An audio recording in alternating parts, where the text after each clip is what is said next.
Welcome back. Today we've got an absolutely gripping explainer for you.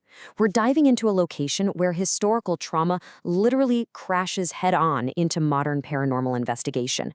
We are looking at a site so deeply steeped in dark history, it completely challenges our understanding of how trauma might actually imprint itself on the physical world. So, let's just jump right in, shall we? The source material throws us into the deep end right off the bat with this massive, heavy comparison. Tucked away in the hills of western New York sits the Hinsdale house. And the investigative sources we're looking at today suggest this place holds a reputation that rivals, or honestly maybe even surpasses, some of the most famous paranormal hotspots in American history. It's a huge claim, I know.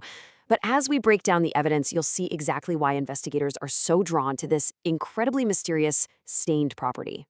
Let's map this out real quick. The history of this place isn't just one spooky event. It's like a layered cake of generational tragedy. It starts with suspected historical deaths out in the woods, then pushes into a wildly chaotic, highly publicized period in the 1970s. Fast forward a few decades, and the current owner, a guy named Dan, buys what he calls just the shell of a house. But here's the kicker. Despite being totally empty, Dan ranks it as the absolute most active location he has ever investigated. And that brings us to today, with investigators Selena and Adam stepping onto the property to try and piece together these fractured historical echoes. Okay, we really need to talk about the defining historical event here. Back in the 1970s, this property was the site of a failed exorcism. And according to the investigation records, this loud, intense event essentially scarred the land. The violence and the mystery surrounding that attempt to cleanse the house, it didn't fix the activity. If anything, the sources suggest it agitated it, leaving a permanent stain on the environment that modern investigators are dealing with right now. Section 1, Shadows in the Window. Let's look at the very first encounter. So the crazy thing is, the phenomena actually start before they even step foot inside. Picture this. Adam is outside just shooting some standard exterior footage to establish the location. And boom, a full, dark figure walks right past the upper window. The immediate reaction from Selena and Adam is just sheer fear. And it's not even just because they saw a shadow. It's because of the chilling realization that hits them right after. They are completely alone on the property. There is no living human being upstairs. The investigators describe this distinct, just overwhelming sensory disturbance right from the jump. It's not the feeling of exploring an empty house. It's the profound, heavy sensation of being constantly observed by an unseen presence. It really sets a deeply unsettling tone for their whole methodology going forward. Section 2, the haunted 1970 doll. Let's follow the investigation as it moves indoors. Let's break down the tangible methodology here. They go into a space known as Mike's room, and in the corner sits this vintage doll. But this isn't just any doll. According to the lore, it was actually there during the 1970s exorcism and famously flew off a shelf all on its own. So the investigators set up their electronic detection tools, REM pods, EMF meters right next to it.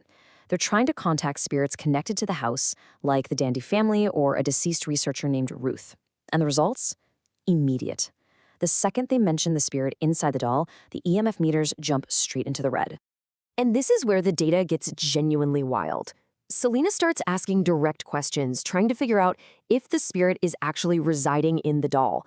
The source notes this eerie, direct correlation. The equipment lets out these high-pitched electrical spikes and flickers precisely in tandem with her voice. It's literally a real-time call and response caught right on their meters. Section 3. Visions of historical trauma. We need to shift our focus outside to the forest. 7. That is a heavy, heavy number. The sources reveal a pretty grim detail about the grounds here. It is suspected that 7 bodies actually lie physically buried in unmarked sites across the land. This number represents a profound trauma anchored directly into the soil. It really suggests that the house itself is just a monument to a much larger, darker history buried out there in the woods. While they're investigating out by the pond, the sensory disturbances escalate into something so visceral. Selena gets hit with this harrowing, intuitive vision. She senses a woman out there, a woman she specifically describes as having bulging eyes. They piece together that this historical figure was likely suffering from postpartum psychosis, which is a severe, tragic mental collapse following childbirth. It's a very heavy, grounding moment where the supernatural elements suddenly crash into stark, devastating human reality. But they don't just rely on that initial vision, right? They try to validate it. Out in the woods, they pull out spirit cards, and the confirmation they get is just incredibly tragic. The cards validate this narrative of maternal death and infanticide, literally confirming that the entity from Selena's vision had poisoned and drowned her children. The investigators handle this with a lot of respectful gravity, but wow, it adds such a deeply sorrowful layer to the haunting. Section 4. The trickster environment. Let's try to make sense of these chaotic manifestations. So how do you explain a property that has shadow figures, poltergeist dolls, failed exorcisms, and tragic visions in the woods? Well, the source portrays the Hinsdale house as a trickster environment. It means this isn't a straightforward haunting. It's a highly complex location where multiple layers of historical trauma stack on top of one another. Because of all this chaotic stacking, the environment manifests in really unpredictable, sometimes totally deceptive ways. It blends the voices of deceased researchers with poltergeist activity, creating this investigative maze that is constantly shifting beneath their feet. Which leaves us with this final, profound question to think about. With all this history, the failed exorcism, the suspected unmarked graves, are we really looking at individual spirits actively haunting the living? Or in a trickster environment like this, is it simple the physical land itself endlessly replaying and remembering the immense trauma it's absorbed? It's a fascinating lens to look through, and it totally forces us to rethink how these historic locations work. Thanks so much for joining me for this explainer. Keep analyzing, keep questioning, and I'll see you on the next one.